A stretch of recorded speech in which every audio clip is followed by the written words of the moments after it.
Ustedes saben, para poder iniciar un tratamiento de acuerdo al Programa Nacional de la Tuberculosis se necesita una evidencia para que podamos iniciar el tratamiento. No puedo mandar una receta al programa para que le inicien el esquema al paciente si no tenemos la evidencia. Y ahí en la evidencia hay algunas dificultades. Les adelanto, por ejemplo, cómo hacemos para poder iniciar el tratamiento de una tuberculosis miliar donde la baciloscopía es negativa y la es negativa. Entonces, aquí quiero que consideremos todos esos aspectos clínicos y acompañados de evidencia para poder cumplir con el programa, porque la valoración clínica no es suficiente. Tenemos que tener la evidencia. Y la evidencia la buscamos a través ya sea de pruebas microbiológicas, como ser el cultivo previo a un examen directo. Entonces, con o sin examen directo, el cultivo lo podemos iniciar. Normalmente, en un paciente con tuberculosis pulmonar, vamos a solicitarle de rutina una baciloscopía seriada. La baciloscopía seriada pretende determinar la presencia del VAR o bacilo ácido alcohol resistente. Habitualmente decimos VAR 1 cruz, 2 cruces, 3 cruces. Y paralelo a eso, pedimos el cultivo. Solo que en el cultivo hay que tener consideraciones que no todos los tenemos de manera inmediata, ya que el clásico, el de Lobestein, generalmente tarda, ¿no? Pero paralelo al cultivo es importante identificar qué tipo de especie de Mycobacterium tenemos. Recuerda que le decía el antidoplaste, sale baciloscopía positiva, el inicio de tratamiento, no mejora el paciente, probablemente porque no estábamos frente a otro bacilo no Mycobacterium como estábamos pensando. Una vez que identificamos la especie, el tipo, la cepa, es importante ver la sensibilidad. Y la sensibilidad, habitualmente, cuando tenemos la prueba rápida, te pregunto siempre en el examen, con la prueba rápida, el diagnóstico y la detección con PCR o Gene-Aper, podemos tener la sensibilidad solo para la rifampicina, pero la piracinamina, el albuterol, la cicloserina, todas las otras drogas no se obtienen con la PCR. Y otras técnicas diagnósticas para aquellos casos donde no tenemos baciloscopía, por ejemplo, en un derrame pleural o en un líquido cefalorraquídeo o en una orina, podemos pedir la prueba de aminomerasa, que es la famosa test de ADA. Entonces, nosotros aprendimos hace un año cómo hacer las funciones y es importante que en algún momento, si están en provincia, ustedes van a ser los responsables de realizar ese procedimiento. Y ese procedimiento se recomienda 3 muestras, es decir, al paciente le pedimos baciloscopía seriada, que significa que tenemos que tener 3 muestras seguidas. Pueden ser en días consecutivos o si la baciloscopía es alta, o sea, el paciente está muy bacilífero, pues con 3 muestras del mismo día es suficiente. Pero cuando la muestra no es con mucha carga, hacemos en 3 días seguidos. Otro elemento que hay que considerar es que al paciente siempre le pedimos que no se lave la boca, que no se enjuague, que no desayune, porque la muestra del espécimen tiene que ser en aliento. Y ustedes van a recibir el reporte, 1 cruz, 2 cruces, 3 cruces. ¿Qué significa 3 cruces? Que hay más de 10 bacilos ácido alcohol resistentes por campo, es decir, altamente contagioso el paciente. En ocasiones tenemos 1 cruz, 2, ¿no?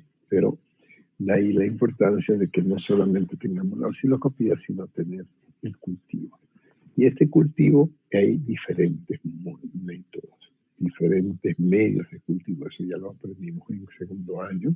De ahí que nosotros lo que tenemos que tomar en cuenta son el clásico, que eso lo hacen en la Cruz Roja, el Lobestein-Jensen, pero no significa que no haya otros tipos de cultivo. Y los cultivos rápidos, creo que están ahora de moda por las características de la tecnología, es que tenemos, por ejemplo, el sistema BATEC, que es utilizando carbono radioactivo, o sea, pruebas de reacción en cadena polimerasa, y la más común en nuestro medio para nosotros, que es el Gene-Hector, ¿no? Y en base a estas características de cultivo es donde podemos identificar si estamos frente a un paciente que sea sensible o que sea resistente. Y si es resistente, ¿qué tipo de resistencia? ¿A un monomedicamento o a polimedicamento? O como hablamos los XMDR famosos, que ya en Santa Cruz tenemos esas características de cepas de bacilo altamente resistente. Más alternativas de esquemas que utilicemos, a veces no podemos lograr el éxito.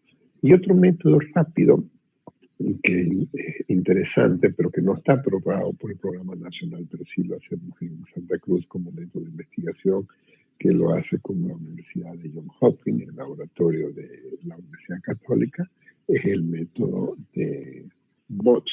El método de MOTS permite determinar resistencia o sensibilidad a dos drogas, arisomicina y la rifampicina, cosa que el método del Gene-Hector, que es tan rápido en 4 horas, ese solamente, repito, es para la rifampicina. Y el estándar de oro para tratar de medir el desarrollo tanto de las drogas de primera y segunda línea es el método de Canetti y Ricicloset, un método que manejan más los laboratorios, pero nosotros sabemos que en nuestro medio se puede hacer. Entonces aquí estás midiendo tanto las 5 drogas de primera línea como las 8, 10 o 12 drogas de segunda línea que puedes poner, si es que el laboratorio tiene los discos respectivos de cada medicamento, ¿no? Entonces, el método para poder efectuar es que por lo menos haya 20 colonias, es decir, que haya un desarrollo del 1% ya indica resistencia bacteriana. Entonces, son detalles, pero fíjense que hasta 120 días tenemos que esperar en ocasiones. Ya no estamos hablando de 30 días, un mes, 2 meses, 60, 3 meses, 90, 4 meses. Ya estamos casi terminando el tratamiento, porque son 6 meses el tratamiento. Y decimos, no, es importante tenerlo, especialmente cuando el paciente no está mejorando. Entonces, por eso es que paralelo, inicio el tratamiento, pero paralelo estoy haciendo cultivos y antiogramas. No esperamos solicitar el cultivo después de un fracaso de tratamiento, es decir, que ya llevamos 1, 2 meses, 3 meses y las muestras siguen saliendo osciloscopía positiva a pesar del tratamiento. Entonces, siempre recomiendo y pregunto en el examen, se tiene que tomar en paralelo. Es decir, el momento de iniciar el tratamiento ya debe haberse solicitado y haberse tomado muestras para el cultivo. Entonces, la OMS ahora ha aprobado otros 3 métodos de traza. El que les decía, el MOT, es el más interesante porque lo tenemos en el medio, pero la desventaja es que el programa no lo reconoce todavía. Entonces, digamos, si nosotros hacemos una prueba con método dentro del programa, para poder iniciar el tratamiento tenemos que justificar al comité departamental, este eleva al comité nacional, y ahí ellos dicen, sí, ok, se aprueba y recién se puede iniciar el tratamiento. No podemos iniciar un tratamiento porque se me antoja o porque yo tengo la evidencia solito. Es un programa que está bajo una ley. Entonces, lo más práctico ahora es el tema del Gene-Hector. Lamentablemente el Gene-Hector, hoy justamente estoy recibiendo una comunicación en el hospital en la cual nos indican de que no se va a hacer Gene-Hector, se hace las pruebas porque se está cambiando el laboratorio. Antes teníamos 3 equipos en Santa Cruz, hoy solo tenemos 1. Es decir, están los 3 equipos, pero no todos están funcionando por el tema de los costos. Y fíjense cuánto invirtió Bolivia, ¿no? 74 millones para tratar de tener todos estos equipos distribuidos a nivel nacional. Doctor, que le interrumpa, doctor, disculpe, no sé si soy yo o tal vez hay varios los compañeros, pero lo siento medio cortado la voz y medio lejano. Doctor, ¿se podría acercar un poquito más, por favor, a su micrófono? Pasa que hay ratos que se escucha bien y luego se aleja todo, entonces no podemos entender bien. Mire, pero estoy con el micrófono, con el audífono. A ver, vamos a cambiar, vamos a seguir Ahí, doctor, ahí se le escucha bien, pero es como que se alejara y no se le escucha. Bueno, ahora voy a conectar el micrófono al celular. ¿Me confirman, por favor?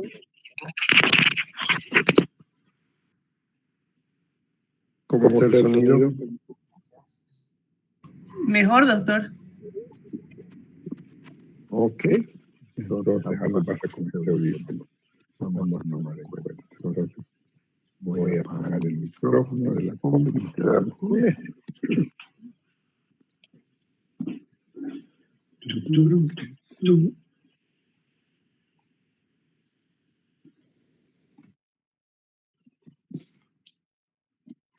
¿Cómo estamos de sonido?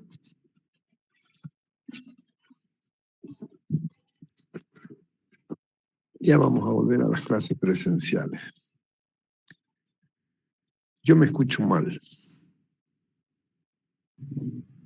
Pero no sé si porque tengo retorno cerca. ¿Cómo me están escuchando, jóvenes? Se escucha bien.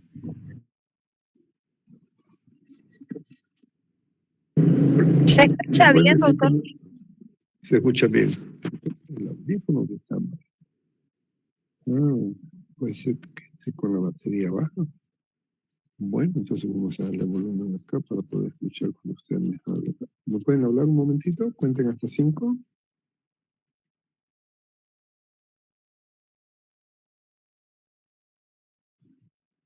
No escucho nada. ¿Nadie está hablando o no escucho? Escuchado. Perfecto. Entonces, me interrumpen en cualquier momento que se escuche mal, por favor. Ok, entonces les decía de que estos equipos hoy...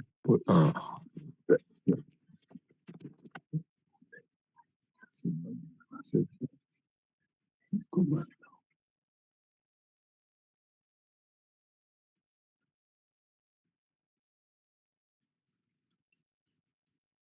Ahora sí. Porque yo estoy como si estuviera en el aula, joven. Imaginándolos a ustedes. Sí, bien. Estoy aquí y este es el aula y ustedes están bien conmigo. Ok. Entonces, hoy la desventaja que tenemos, a pesar que tenemos la tecnología con el GeneXpert en Santa Cruz, el tema está la parte de mantenimiento y la parte de costo, en la cual ya no se está haciendo rutina a todos los pacientes, sino a pacientes que no están respondiendo al tratamiento o pacientes de condiciones especiales, por ejemplo, los que están en palmas solas. Entonces, cuando hacemos la búsqueda, lo que tratamos de ver es cuándo vamos a usar GeneXpert. Y el GeneXpert en general, lo ideal sería hacerle. Eso nosotros como médicos lo que tenemos que saber. El ideal es hacer a todos los pacientes que sospechamos de tuberculosis. Porque tiene la gran ventaja que en 4 horas podemos tener resultados. En cambio, cuando hacemos, además no solamente de la presencia, sino también el tipo de cepa y además la resistencia o sensibilidad a la rifampicina. Esa es su gran ventaja. Claro que ahorita, insisto, yo lo pido igual en el hospital. Que se haga o no se haga, eso es otra cosa. Yo sé que está habiendo dificultades para hacerse, así que, ¿qué hacemos? Cultivo estándar a la Cruz Roja, GeneXpert. Ahora, si el paciente tiene condiciones económicas, pues hay otros laboratorios particulares que sí también nos pueden hacer todos los métodos modernos que hay, ¿no? Entonces, en general, posturno. En general, es una gran ayuda a nivel mundial. Fíjense en la gráfica cómo se ha ido mejor. Y miren ustedes, el cartuchito entra en la mano. Parece una cajita de menta. Y el equipo donde se desarrolla, fíjense, no es tan grande, es más grande la computadora que el equipo, pero el tema es su mantenimiento. Los cartuchitos están entre 10 a 20 dólares, pero el mantenimiento del equipo no quiero decirle cuánto cuesta para que no se preocupe. ¿Alguna pregunta hasta acá?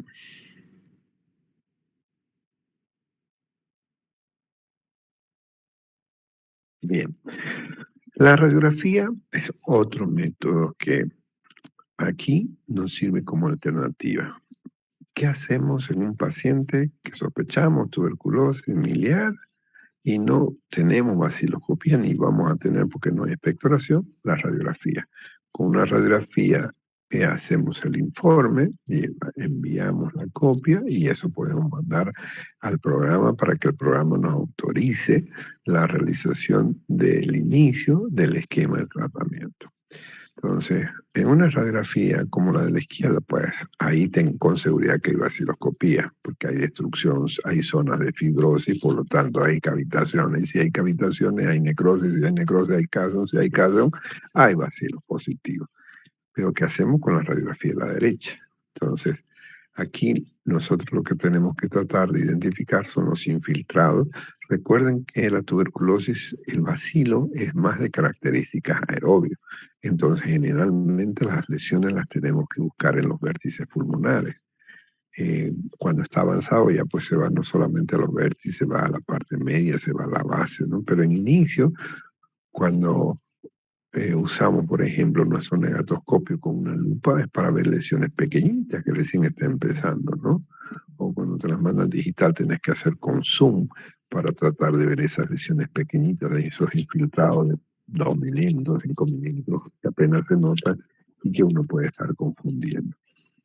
Otra de las características que tenemos que buscar son los ganglios. Los ganglios normalmente no se ven con las radiografías, son tejidos blandos, pero ellos empujan zonas vecinas, entonces la simetría de las líneas del mediastino las podemos notar, esos cambios, entonces uno ya presume que ahí hay una adenomagalia. Obviamente con una resonancia pues es más fácil ver las adenomagalias o con una tomografía, ¿no? Pero hablando con la radiografía no es tan simple tratar de ver.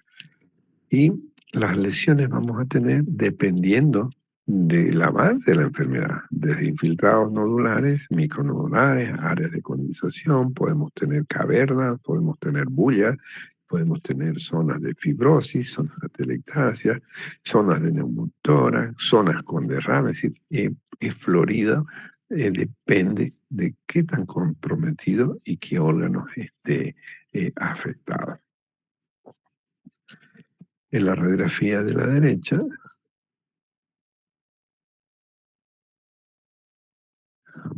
la radiografía nos permite no solo el diagnóstico, sino también para ver la respuesta al tratamiento. Esa es la radiografía de la derecha que les mostraba. Presencia partes blandas que nos muestra escaso tejido adiposo. Eso ya nos sugiere que es un paciente desnutrido. Paciente desnutrido es igual a paciente inmunodeprimido. Paciente inmunodeprimido, las posibilidades de que la enfermedad avance más rápido son mayores. Entonces, en partes óseas no vemos ninguna alteración, es un paciente joven, nomás un adulto joven porque tiene buena cortical. A nivel de la tráquea, está centrada todavía discretamente traccionada hacia la derecha. ¿Será que algo la empuja de la izquierda? No. ¿Algo la tracciona a la derecha? Sí. Las imágenes cicatrizales. ¿Cómo sé que son cicatrices? Porque en el pulmón tenemos que ver aire. El aire se ve negro. Si no veo aire, no veo negro y veo blanco, entonces no es tejido líquido, tiene zonas de infiltrado en los intersticios, esas son zonas de fibrosis, esas son zonas de cicatrización. Fíjense cómo debajo de la clavícula tenemos esas imágenes redondeadas que son cavitaciones. En la región del ilio tenemos broncograma, tenemos infiltrado micronodular, nodulares, y en la zona del preilio hay una aglomeración, hay un engrosamiento. Uno dice, ¿será que es una fibrosis o será que hay un componente pleural? Nos vamos a la parte media y ahí se nota que está bien activa. Fíjense la diferencia. En la parte superior del pulmón derecho es zonas blancas, zonas de fibrosis. Vamos a la parte media y ahí sigue activándose la enfermedad. Los infiltrados nodulares son pequeños y están avanzando. Eso va a ir haciendo necrosis y con el tiempo va a ir haciéndose como arriba, destruyendo parénquima y dejando zonas fibrosicatrizales. Y en la base, cerca de la penúltima costilla, ahí encontramos una imagen fuerte. Ese infiltrado nos habla de una calcificación. Y en el lado derecho, el lado izquierdo, perdón, ahí está activo. ¿Cómo sé qué lado empezó? Empezó en el lado derecho, porque hay más cicatrices. El lado izquierdo ya ha ido comprometiendo. Tenemos infiltrados nodulares, micronodulares, tenemos zonas de intersticios, hay una caverna que se está formando en la parte infraclavicular y otra en la zona axilar. Y en la base, pues así debería ser el pulmón. Entonces, esta es una tuberculosis activa, no es una secuela. La enfermedad está activa. Aquí uno, si la mira a simple vista, dice, esta radiografía es normal, dice, porque está bien areada, tenemos densidad aérea bien marcada. Sí llama la atención en el lado izquierdo, a nivel de la silueta cardíaca hay un bordamiento, ¿no? Pero si miramos con detalle, en la parte superior, si agarramos un zoom o una lupa, vamos a ver en la región del vértice del pulmón izquierdo, hay unos puntitos blancos.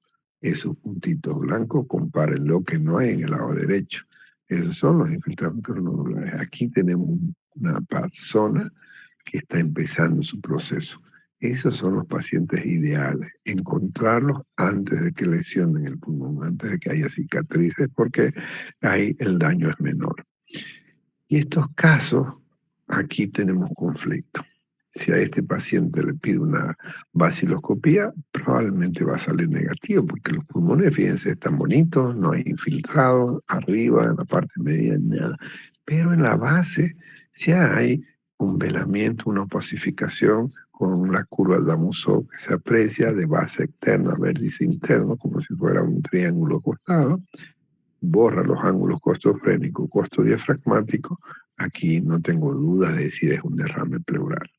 Entonces, paciente con clínica, sudoración nocturna, pérdida de peso, con signos de consolidación, la radiografía confirma. En la radiografía lateral se verifica para ver si no es una paquipleura o es una astenectasia. Confirmamos que es un derrame pleural que está en la zona anterior. Entonces, todo derrame pleural hasta demostrar lo contrario es tuberculosis, dicen, ¿no? Entonces, pero hay que ver con la clínica, porque otras causas de derrame pleural puedes tener la insuficiencia cardíaca, aunque la insuficiencia cardíaca, el derrame es bilateral, no bilateral. Entonces, con esta radiografía puedo iniciar tratamiento para tuberculosis, no. La única manera es confirmar el derrame. Hacemos una punción, sacamos líquido y hacemos un test de ADA y el resultado que tengamos, con ese resultado ya puedo solicitar al programa nacional. Este otro caso es interesante. Paciente con clínica de tuberculosis y miramos que no vemos infiltrados, pero en los sitios donde vemos la flechita nos está mostrando zonas de mayor densidad que la costilla, inclusive está más densidad calcio bastante marcada. Y lo que les decía, miren las líneas del mediastino, normalmente el mediastino son líneas rectas, ahí hay una cóncavo, entonces no lo veo el ganglio, pero al estar empujando, ahí sé que hay un ganglio. Entonces aquí tenemos un ganglio calcificado, entonces probablemente desde ahí se va a estar reactivando. ¿Por qué no ha avanzado? Porque fíjense, la paciente tiene un buen sistema inmunológico que no basamos, pues tiene joven, la calidad de sus huesos, el tejido adiposo tiene buena cantidad de tejido adiposo, fíjense el grosor de la zona de tejido blanco en la región axilar, miren las mamas, son bien notorias, entonces tiene buenas defensas, pero ya está activando el cuadro. Lo que decía, y le hago un zoom, fíjense, los ganglios no se notan. ¿Por qué sé que hay un ganglio? Porque en esa zona del mediastino tiene que haber una línea recta, no esa línea bombada. Y el otro lado, sí hay una calcificación que de ahí puede estar reactivando. Este es otro caso donde tenemos una tuberculosis activa. Fíjense en el vértice del lado derecho, esta mujer. Ahí tenemos una imagen que parece una caverna. Y si la miramos de lejos decimos una caverna, pero si la miramos de cerca no es una caverna, son imágenes compuestas del infiltrado que está viendo en el intersticio. Tenemos infiltrados nodulares fuertes, comparen la zona de encima de la clavícula del lado derecho con la zona de la clavícula del lado izquierdo. Esos puntitos blancos no hay en el lado izquierdo. Recuerden que mi lado izquierdo, mi mano izquierda, mi lado izquierdo apunta al lado derecho del paciente. Mi mano derecha apunta al lado izquierdo del paciente cuando estamos mirando de frente. En nuestras clavículas del lado derecho no es el mismo color de la escala de colores del lado izquierdo. Entonces aquí tenemos un cuadro activo. Aquí las vaciloscopías probablemente van a salir positivas. Fíjense, si le hacemos el zoom, ya no es esa caverna que pareciese, son imágenes compuestas, ¿no? Entonces, va a depender del tiempo. Y ya los pacientes secuelares, por ejemplo, acá tenemos un paciente y esas imágenes que están viendo ahí no son provocadas por la tuberculosis, son provocadas por el tratamiento para tratar de controlar una hemofilisis que tenía el paciente. Las lesiones casi no son notorias. Aquí es común de encontrar. Acá, fíjense, en el lado derecho no hay tramo vascular, hay una aglomeración del parénquima pulmonar hacia la zona del ilio. En las bases hay borramiento del ángulo costofrénico costodiafragmático con nivel, entonces ese es un hidroneumotórax. En el lado izquierdo observamos cómo hay mayor ventilación en la parte superior, pero en la parte media y la parte inferior del lado izquierdo tenemos infiltrados nodulares, infiltrados de condensación, infiltrados intersticiales, entonces tenemos una tuberculosis activa. Probablemente una cavitación del lado derecho rompió y por eso tenemos el hidroneumotórax. Cuando tenemos este tipo de lesiones, más el antecedente de un cuadro crónico de tos y con B positiva, pues lo más probable es que sea una tuberculosis pulmonar. Y estos pacientes, pues tenemos dos posibilidades para confirmar el diagnóstico. Por un lado, la vaciloscopía, porque con seguridad este tipo de lesiones dan expectoración, y por otro lado podemos obtener una punción biopsia, sacar líquido, un pedacito de pleura, y nos va a ayudar a confirmar el diagnóstico. Y estos son los casos más difíciles. ¿Por qué difícil? Porque la clínica es fácil. Pacientes están con sudor, pacientes que están con pérdida de peso, pero de ahí comienzan a tener, aparte de sus alzas técnicas, disnea. Y uno dice, ok, da para pensar. Buscas otras características y vas a encontrar relaciones de inmunosupresión. Entonces, ¿por qué son difíciles? Porque le vas a pedir vaciloscopia y nunca te va a llegar el resultado. ¿Por qué no te va a llegar el resultado? Porque son infiltrados de tipo miliar. O sea, no hay el chance de que el organismo defienda, y si no defiende, no puede hacer esos procesos que habíamos hablado en la primera clase, donde el macrófago fagocita, donde hace un proceso de destrucción celular, donde lo lleva al daño. Aquí no. El bacilo comienza a diseminarse a ambos campos pulmonares. Y estos pacientes, además, hay que considerar siempre la posibilidad de diseminación neurológica. En ocasiones, el primer diagnóstico es una meningitis. Cuando le pedimos la radiografía, encontramos miliar. Entonces, con la radiografía, ya suponemos que la causa de la meningitis es una tuberculosis. Y fíjense, ahí en el lado izquierdo, en la región de la clavícula, encontramos una imagen lineal. Eso no nos vayan a confundir con lesión. Eso es una vía central, eso es un catéter, ¿sí? Entonces, pregunto en examen, ¿cuántas cruces se espera en una vaciloscopía en una tuberculosis miliar? La respuesta, 0. ¿Por qué en la vaciloscopía de un paciente miliar la vaciloscopía es negativa? Respuesta, porque no hay proceso de calcificación, no calcificación, casi de calcificación. Recuerden, sospechamos tuberculosis, tenemos que sospechar HIV. Sospechamos de HIV, tenemos que sospechar tuberculosis. Va casado el cuadro. Ahí le hago un zoom para que puedan notar mejor los infiltrados micronodulares. Esos son los infiltrados. Y recuerden que cuando tengan este tipo de infiltrado, tenemos que hacer diagnóstico diferencial de una neumocistis carinii o Girovechi, que les decía antes, o una neoplasia, una diseminación de cáncer, ¿no? Son los 3 diagnósticos diferenciales. Aunque hay un cuarto que también hay que considerar, lo que son las micosis, pero no tiene ese patrón tan característico. Y estos son pacientes que vienen donde hay un gran destrucción, un gran avance de la enfermedad y generalmente son secuelares. Estos no tienen baciloscopía positiva, te hacen fiebre, tienen expectoración purulenta, pero no es porque el bacilo se haya activado. Esto, cuando vean una radiografía así, ok, de cajón pedimos baciloscopía, pero lo más probable es que esto sea una complicación de una sobreinfección porque su sistema bronquial, su sistema inmunológico está alterado. Fíjense cómo esa tráquea, en vez de estar al medio para la división de su carina, está toda traccionada hacia arriba y a la izquierda. Fíjense, el mediastino, no hay silueta cardíaca en el lado izquierdo. Búsquenlo el corazón, no lo va a encontrar. Y no es que no tenga corazón, sino que esa cicatriz que ven en el lado derecho, que es más fuerte que el lado izquierdo, porque también hay cicatriz, está traccionando, porque la cicatriz, la fibrosis, tracciona, jala los tejidos. Entonces, ese mediastino está traccionado hacia el lado derecho. Estos son pacientes secuelares, estos son pacientes que ya no hay nada que hacer. Y no es darle tratamiento para tuberculosis, porque la tuberculosis ya fue controlada. Lamentablemente, la fibrosis, la destrucción, la cicatrización, todo esto, estos daños a nivel tejido, no hay nada para poder volverlo a regenerar. Aquí, ¿qué pasó? ¿Por qué tanta simetría? Uno puede decir, aquí no es fibrosis. Comparen la diferencia.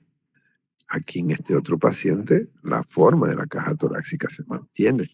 Lo que está cambiado es la forma de los órganos internos. En cambio, en este paciente, la caja torácica está deformada. Miren la forma de las clavículas. Búsquenme las costillas del lado derecho. Comparen con las costillas del lado izquierdo, bastante diferente. Entonces, ¿qué es lo que pasó acá? Esto es una lobectomía. Este paciente tenía una hemoptisis que no se la podía parar, el paciente se estaba choqueando por hemorragia, entonces, ¿qué se hizo? Se entró a cirugía y se le sacó el pedazo del pulmón del lóbulo superior, la parte del lóbulo izquierdo, se hizo una lobectomía, se extirpó parte del pulmón para tratar de cortar la hemorragia. Cortó la hemorragia, el paciente con su asimetría torácica, nada más, algo estético, pero funcional. Y tiene el 75% de su pulmón funcional, entonces se curó. Con esa característica de secuela, no importa, él se curó. Ok, otra prueba que usamos para confirmar el diagnóstico, sospechar o ver las características de carga viral es la prueba de la proteína purificada, la famosa PPD, ¿sí? Entonces, estas pruebas vamos a hacerlas para ver sobre la carga que tenga el paciente en personas pequeñas o personas que nunca han recibido su vacuna o en pacientes inmunodeprimidos, ¿no? En VIH. Entonces, aquí esto es fácil, esto lo hemos aprendido y lo tenemos que aplicar. Como médico hacemos la consulta, no va a ser raro que tengamos que interpretar una PPD. Entonces lo que tenemos que ver es el momento que se le inyectó subdérmico, ahí le hacen una marquita, al otro día lo medimos, al otro día lo volvemos a medir y al tercer día lo volvemos a medir. Pero no se olviden que estos cambios que pueden tener de los resultados va a depender de la respuesta del organismo que tenga, ¿no? La reacción, esa como ronchita, como boom, va a depender. Mientras más respuestas tenga, obviamente tu ronchita va a ser más grande, ¿no? Y la forma de interpretar va a depender de las características primero del huésped. Primero tengo que ver ¿Cómo es mi huésped? ¿Es un inmunocompetente o un inmunodeprimido? Dependiendo de eso, voy a tomar en cuenta. Otro elemento que tengo que considerar es la edad. Si el paciente recién ha recibido su vacuna o una persona que está en contacto. Entonces, el PPD nos ayuda. Casi siempre lo pedimos en pacientes, repito, en HIV y en personas inmunodeprimidas, en niños, para tratar de controlar cómo está la respuesta. Hay otros métodos que aún no son comerciales, pero como médico tenemos que tener conocimiento. La respuesta va a variar, lamentablemente en nuestro medio no siempre las contamos. ¿Podemos hacer pruebas serológicas? Se puede. Podemos hacer pruebas de ELISA para tratar de detectar antígenos. Ahí vamos a ver cómo está su IgG, cómo está su IgM. Lo que interesa cuando hacemos ELISA en un paciente es las características no tanto de la IgG, sino las características de la IgM. La IgM nos muestra cuadros activos, cuadros agudos, ¿no? Entonces, pero esto va a variar dependiendo de la técnica que se usa, el tipo de antígeno, y en general es una prueba de tamizaje, es decir, que se agarre en una población, en un grupo, en un barrio, en un pueblito, para tratar de ver cuál es la incidencia. Y en raras ocasiones vamos a tener que ir a los estudios de anatomía patológica. Me refiero raro porque cuando comparo entre una vaciloscopía y una biopsia, pues es menor la frecuencia, pero no es tan raro. La cantidad de radio pleural que tenemos en Santa Cruz, en Bolivia, es alta. Entonces, siempre que vamos a hacer una punción de ese derrame, por favor recuerden que tenemos que hacer combinado la toracocentesis, toracentesis, punción. La punción del tórax vaya a ser acompañada de una biopsia pleural.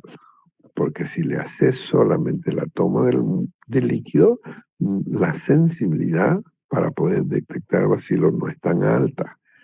En cambio, si combinas la prueba de líquido más el resultado de la biopsia, tienes mayor probabilidad de diagnóstico. Y en mi época de residencia, de 10 resultados de biopsia, 9 salían proceso inflamatorio crónico inespecífico. Es decir, ni chicha ni limonada. No te podían aseverar que era tuberculosis. Pero si a eso le combina la prueba de la adenosina ahí aumentas tu posibilidad. Entonces, ok, ¿cómo salió?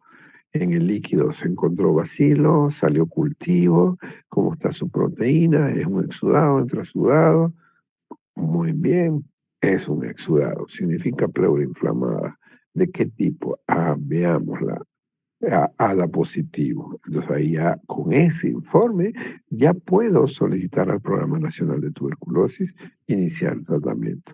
Y si a eso se suma el resultado de la biopsia, proceso granulomatoso compatible con bacilo de Koch, entonces ya tienes un mayor éxito de diagnóstico. Y fíjense, lamentablemente, el ADA, aunque es un método bonito, práctico, no es muy difícil, la sensibilidad, apenas del 84%. Es decir, que tenés 16% de que por más que sea la causa tuberculosis, te va a salir negativo. Y la especificidad, aunque es alta, todavía tiene un 6% de falsos negativos. Es decir, que te salga ADA negativa o te salga una positiva, no necesariamente es, porque específico es decir, que tenés un margen de un 6% que sea de otras causas, y no. Entonces, si sumamos la clínica, que es la principal sospecha, pero recuerden, para poder iniciar el tratamiento, tengo que tener evidencia, no es solamente con mi clínica. ¿Y por qué? Porque no es solamente por la cuestión del programa, jóvenes y señoritas. Colegas, el tema está que los medicamentos que usamos son altamente tóxicos y es posible que algún paciente fallezca por el tratamiento y no por la enfermedad.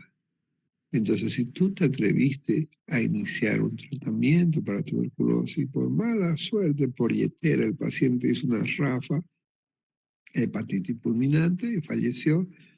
Ahí te va a meter un abogado y te va a decir, usted lo mató. Mi paciente, mi familiar, mi hijo, etcétera, estaba bien. Pero tras que empezó a tomar esas tabletas, empezó a ponerse así, y se murió. Usted tiene la culpa. Toco madera.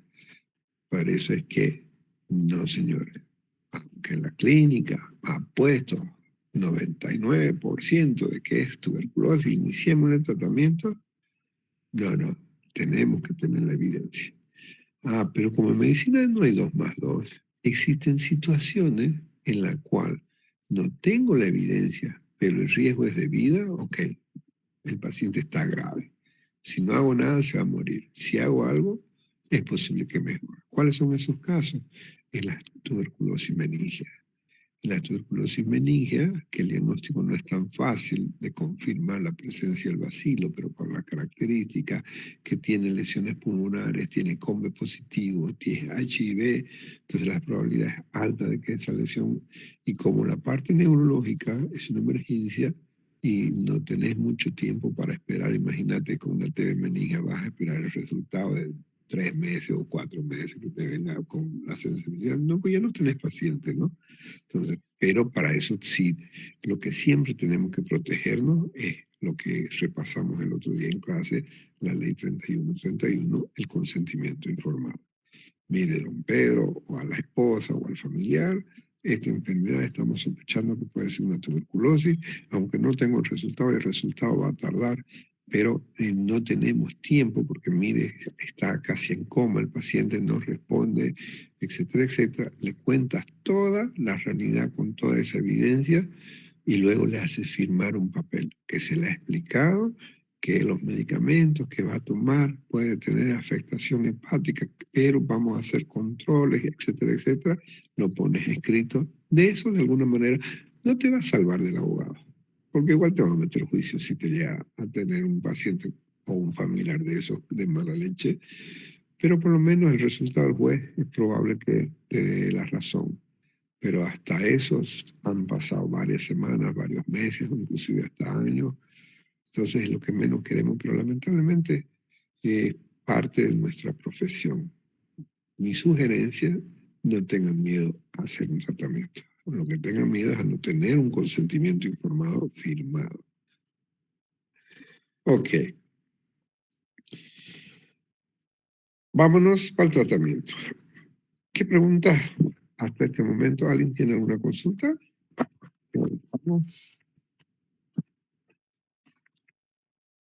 No tenemos tiempo para hablar. ¿No hay consultas? ¿O estoy hablando solito? A ver, activen la cámara. ¿Cuánto estamos? De manera sincrónica.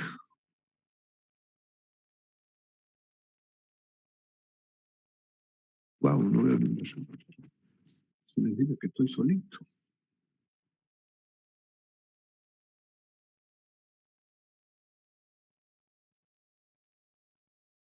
Ya. A ver, veamos, a lo mejor la cámara no está funcionando. Póngame al chat su nombre, quienes están en la sala. Manden un mensajito.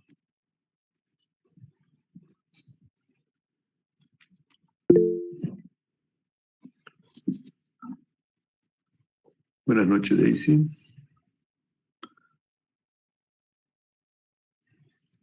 Buenas noches, Daine. Buenas noches, Ariane. Yasmine.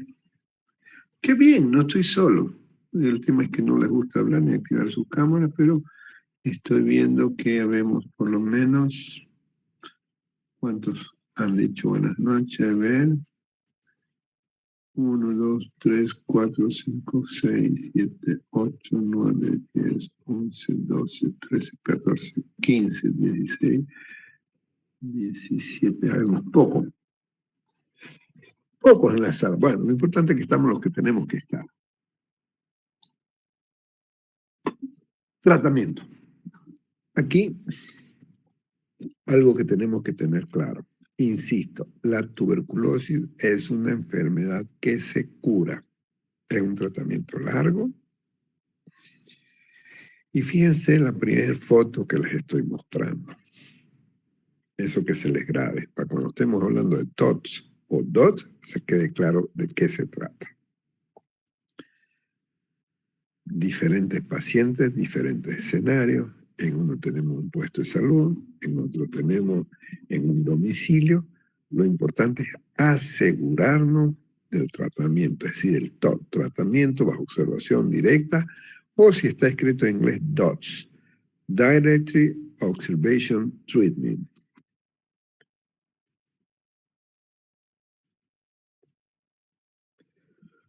Por suerte, les decía, la clase anterior, no hay mal que por bien no venga. Por suerte, para los pacientes, para las poblaciones con alta incidencia de tuberculosis, apareció el HIV. Si no fuera por el HIV, probablemente no tendríamos el apoyo para tratar de controlar con nuevos medicamentos. Fíjense, el 2006 se largaron las metas para el 2015. Primero fueron las metas del milenio, el 2000 no se lograron, después otro plan, 2006, 2015, luego 2020. Y este programa HOME fue gracias al apoyo de personas, probablemente ustedes van a reconocer el más popular, a don Bill Gates, pero así como don Bill Gates, hubieron y hay muchas personas filántropas, fundaciones que tratan de apoyar con recursos para que podamos controlar la enfermedad. Y aquí se mencionaban que se esperaba que en los próximos 40 años tener nuevos medicamentos. Lamentablemente no es fácil tener medicamentos porque son muy caros. Más de $1.000 millones cuesta desarrollar cuando se siguen todas las fases. Pero con estas metas se ha logrado controlar de alguna manera, miren la cantidad. 56 millones de personas tratadas exitosamente desde el 95. Más de 22 millones de personas. Oye, ¿qué pasó?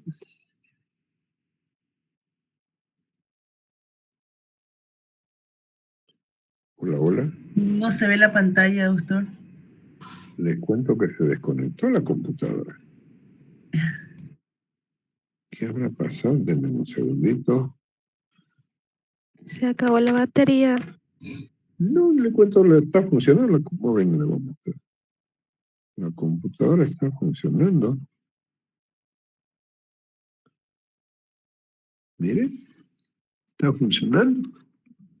La pantalla también está funcionando. Lo que ha pasado es que se ha desconectado el internet. A ver. Vamos a ver qué pasó. Conexión. Se cambió. ¿Se ve? ¿Volvió?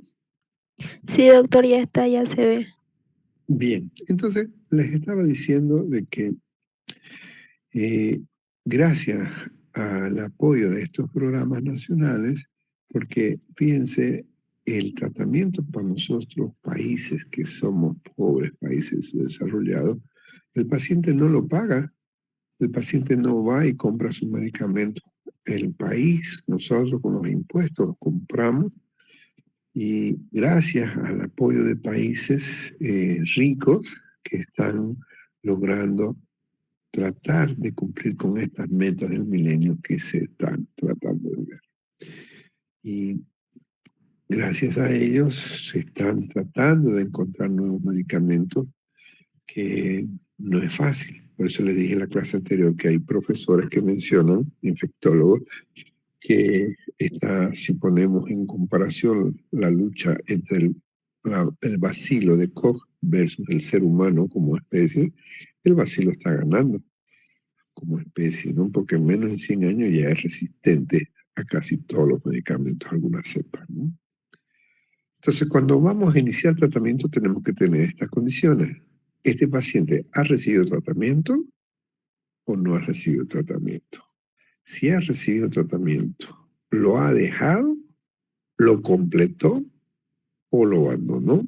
Y si lo Ustedes abandonó, saben, ¿por qué? para poder Por iniciar un comodidad, tratamiento de acuerdo al programa por nacional de dificultades en conseguirlo, vaciloscopía, por falta de adherencia. Adherencia es de que no lo convencimos al paciente que aguante el malestar de los medicamentos durante esos 6 meses. Todas esas variables las tenemos que considerar para ver cuál esquema de tratamiento voy a usar. Y la clave, como aprendieron en farmacología, es que son medicamentos que tenemos que buscar su sinergismo de potenciación. Es decir, que tenemos que darlos juntos. No podemos darlos separados. No puedo darle uno en la mañana, otro en la tarde, otro en la noche, otro en nada. Pues así como la vieron a la persona ahí dándole el medicamento, se queda darle las 11 tabletas juntitas en la primera fase. Y hay que hablar con el paciente. Don Pedro, doña María, mire, hemos encontrado ya la causa de su enfermedad, nos ha salido ya por fin, tenemos la causa es una tuberculosis pulmonar, pero no tenga pena que esta enfermedad se cura. Solo que quiero pedirle su ayuda. Esta enfermedad la tenemos que tratar durante 6 meses. Los primeros 2 meses son los fuertes, pero después ya los otros 4 meses es más fácil, ya no vamos a usar tantos medicamentos. Entonces, tratar de convencerlo, ser empático, porque si solamente le digo, tome este medicamento y úselo, probablemente el paciente no lo va a completar porque cuando repasemos los efectos adversos van a ver que muchos de los pacientes se quejan de molestias en el abdomen, del sabor, tenemos lamentablemente que explicarle al paciente el consentimiento informado de todo, ¿no? Otra característica que tenemos que decirles es que el tratamiento es bifásico. 2 veces, 2 fases. La primera fase es 2 meses. La segunda fase es 4 meses. Y lo otro que tenemos que enseñarle es que es intermitente. ¿Sí? Y lo que más les cuesta al paciente es la dosis única. Fíjense, va a tomar 50 kilos, 5 miligramos de rifampicin, de isoniazida por ejemplo 250. Viene siendo 2 tabletas y media. Ponele 3. 2 más 3 de rifampicina son 5, más 3, 8, más 3, 11, más el complejo. Hasta 12 medicamentos los tienen que tomar juntitos antes del desayuno. Todingo los días. Decimos, en Bolivia tiene que descansar los días domingos. Pero eso es un cuento solo para Bolivia. Da vergüenza cuando vamos al Congreso. ¿Y por qué no dan los 7 días a la semana? Y el conflicto no es que se le dé para que el organismo descanse. El tema es que no hay personal de salud, por lo menos el domingo que descanse, ¿no? Entonces, los países cuando nos ayudan es básicamente quienes tienen mayor carga viral. Y lo que le decía, DOTS o TOTS, Directory Observation Treatment Supervision, tratamiento de observación directa. En español, terapia de observación directa es que una persona relacionada con el área de salud, no siempre el médico, porque imagínate, vos no podés estar al lado del paciente todo el tiempo, pero sí hay personal de salud, en el puesto sanitario o un promotor de salud, o en las zonas alejadas, en las zonas rurales, entrenamos a los mismos vecinos para ser los promotores de salud. Pero lo importante es que sí o sí alguien tiene que estar mirando. Y van a ver que cuando estemos en la práctica, muchas veces estamos al lado de la cama del paciente y encontramos tabletas en el velador, tabletas debajo de la cama, debajo del colchón, debajo de la almohada. ¿Y por qué? Porque la enfermera no tiene el tiempo suficiente para quedarse, porque tiene que darle tratamiento todito a ella solita y confía en el paciente y el paciente pues engaña, ¿no? Total, la enfermera dice, va, el problema de él, si quiere curarse, se cura, si no quiere, su problema. Mentira, no puedo hacer eso. No puedo delegarle la responsabilidad al paciente ahí. Yo tengo que apoyar, tengo que tratar de que haya adherencia. Ni se le vaya a ocurrir, pero aquí tiene su tableta, usted quiere sanar, la toma, no quiere sanar, bueno, eso es decisión. No, porque esa persona está enferma, el estado de ánimo, el estar tolerando esas molestias, pues cualquiera se rinde. Pero si nosotros tenemos empatía, vamos convenciéndole, no solamente estamos salvándolo a él, estamos salvando al entorno, porque esa persona mientras esté activa está contagiando y el otro que contagia va a ser contagiando. Esa es una cadena que tenemos que tratar de controlar, ¿sí? Entonces, hay en la literatura diferentes modelos de esquema de tratamiento, unos más cortos, unos más largos, con menos remedio. Por favor, lo que tenemos que hacer es lo que dice en Bolivia. En el material de consulta que les he puesto, ahí le he puesto la norma nacional. Por favor, tírenle una mirada, que de ahí siempre saco una o dos preguntas. Entonces, 6 meses para pacientes que nunca han hecho tratamiento. En pacientes que han hecho abandono o pacientes que tienen una tuberculosis meningia, una tuberculosis renal, una tuberculosis ganglionar, y el tratamiento no es 6 meses, o 1 o 2 años, ¿sí? Pero el estándar para una tuberculosis pulmonar que nunca ha sido tratado por primera vez, 6 meses, ¿sí? Y cuando hay fracaso, tenemos que pensar en otras alternativas, como vamos a ver enseguida. Entonces, el éxito es que el tratamiento sea eficaz y seguro. ¿Cómo me aseguro de que no tiene riesgo para el paciente? Con los controles, con la semiología sobre la queja de los pacientes, los síntomas y signos, y con los laboratorios. Adelantarme, hacer controles de función hepática, cómo está su transaminasa, cómo está su glicemia, cómo está su coagulograma, cómo está su plaqueta, cómo está su glicemia, cómo está su creatinina. O sea, no es que le doy tratamiento y en 6 meses le voy a hacer controlar el laboratorio, ¿sí? Y otra de las características que tienen que ver es que la isoniazida sí o sí debe estar en todos los esquemas, porque tiene la propiedad de ser activo tanto para intracelular como extracelular. Y en los casos de embarazo, donde hay alergia, si no vas a utilizar rifampicina, y el tratamiento ya no es de 6 meses, el tratamiento ya es de 1 año y medio. Esas consideraciones tienen que tenerlas claras. Entonces, para terminar la clase de hoy día, las características de un tratamiento de tuberculosis ideal. Primero, que sea simplificado, que sea bajo costo. Recuerden que el paciente no paga por ninguna tableta, que sea tolerable por la mayoría de los enfermos y que sea fácil de uso. Entonces, cuando hablamos de bisemanal, son 2 fases. Intermitente significa que la primera fase es diario y la segunda fase diario, pero ya no con los 4 medicamentos. Eso que se quede claro. ¿Y por qué 2 meses, que son 60 días, solo damos 52 dosis? ¿Quién me da la respuesta? Su micrófono no funciona, yo les doy la respuesta. Porque en Bolivia no damos los domingos. Pero recuerden que eso no es una norma internacional, esa es una norma en Bolivia por la debilidad del sistema, ¿sí? Entonces, R de rifampicina, H de isoniazida, Z de piracinamida y E de tambutol. 2, que significa 2 meses. Y la fase de continuación, cuando terminan los 2 meses, es 4RH, que es 4 meses. R de rifampicina, H de isoniazida, ¿sí? Entonces, las características, si ustedes se memorizan este gráfico, con eso se quedan claros y van a poder responder cualquiera de las condiciones que requiera su tratamiento. ¿Alguna pregunta? Ok. Disculpe, Vamos doctor, allá. una consultita. En el cuadrito que decía, que mostraba, había la primera fase, que eran de los 2 meses, eran 4 letras: rifamicina, No, y no rifamicina. No, la rifamicina es Ah, otro. Esto es la rifampicina. La ya. rifamicina es una prima hermano, pero eso es patología hepática. Esto es rifampicina. Ya. ¿Sí? Y O la sea, si H, usted se fija en las primeras líneas, son ajá, 5, pero de esos 5 uso 4. La ajá, R de rifampicina, sí, como se lo estoy mostrando en el gráfico. sí. La H de isoniazida. ¿Por Ya, qué lleva H? No tengo idea, pero sí lo abreviaron. sí, Tal vez por su abreviación en inglés. La RHP lleva la Z de la piracinamida, porque en inglés se escribe con Z, y la E de tambutol.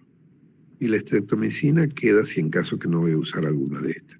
En mi año en provincia recuerdo que no usábamos la pipamicina, la piracinamida, usábamos la estreptomicina. Y los pobrecitos inyectables todos los días, una inyección, paciente tuberculoso, flaquito, ya no quería salir de las inyecciones. Pero bueno, esa es otra historia, que en algún momento voy a comentar esas anécdotas.